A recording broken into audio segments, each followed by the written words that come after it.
12 years ago, I dreamed of the future. I didn't know it was a premonition of the present. As an oracle, I dream walk, and the purpose is for me to deliver the message. I saw law enforcement, what I know now to be what's happening now. And the events that occurred seemed to be planned, and they did not have any warnings.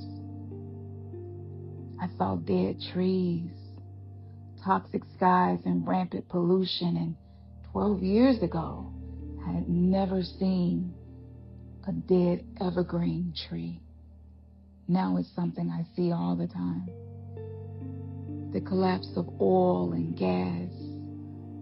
A lot of people had to rely on public transportation and even riding bikes. The vanished middle class. Only the ultra wealthy and the poor existed. There were new drugs to suppress appetite and boost energy. That sounds like something that I have heard a lot about on social media. And there was severe food scarcity. It was a timeline of pure control and chaos. But in that chaos, I also witnessed the most beautiful thing. People began to stick together and help each other. With current events evolving, Venezuela, U.S. immigration policies, the global Ozempic trends, it's clear that this wasn't a nightmare. It was a download from the Akashic Records, which holds all information across all timelines, and it is not bound by time and space. This is the power of the oracle, to see the threads of energy before they weave into our reality, to prepare the spirit for what the mind cannot yet understand. This trailer introduces a snippet of that prophetic dream, and this connects to boots on the ground. And that decoding is on my Patreon.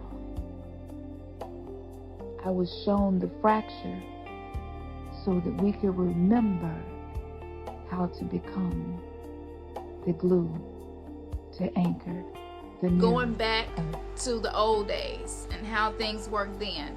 Because, and I figured this out after I woke up, there was oil and gas was very limited. So this was their way of transportation. So anyway, I come back in, I sit back down after I looked outside and just, wanted to, and the trees and stuff were dead. There's a lot of chemtrails and smog in the air. So I come back in, I sit down, and a few minutes of talking with them, and some people just like out of nowhere, kind of like a SWAT team, came running the house. But I knew they weren't police because of how they were dressed. The girls had on, everybody had on boots. You had to have on something you could run in. Okay, no heels and none of that. Everybody was dressed to run or whatever at any moment, any time. So they come in the house and they come in so fast, and I just assumed they was an enemy or something. I didn't know. And but the people in the house, was like, "Hey, man, what's up?" And so they come in, and I'm wondering why they come in like that. So they get to talking, and they get to saying that they heard that there was a sweep going on not too far from there. And they were more like a gang. So the house I was in was more like a group or a boarding house. The people that came there were more like a gang, because they didn't follow the rules. They were like a part of a resistance or something, and they formed gangs to survive. So if you were good at stealing, you're designated to go and steal certain things that you need, batteries, food, things like that. If you were a stripper or a prostitute, then you go, it really wasn't money. It was more, everything was like trade. So they would go and service, a rich person or whatever, to get whatever they needed. and whether it was food, tools, or whatever. Um, and there it was one guy. He was the designated leader of the resistance or the gang, and his job was to make sure everybody survived and everything happens in order.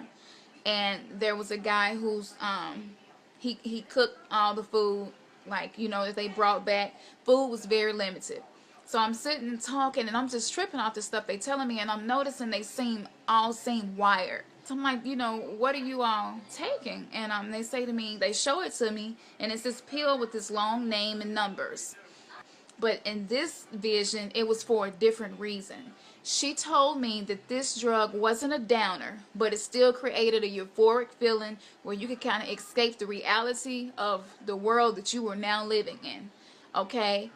She also said that this drug allows your appetite to be suppressed because there's very limited food within the group that she was in, period, in the world. And so they would take it to suppress their appetite also, so the little bit of food they do have would not get ate up.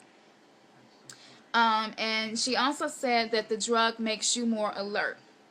So you're able to pay attention to what's going on around you, versus taking a downer like a Lortab or a Xanax or something.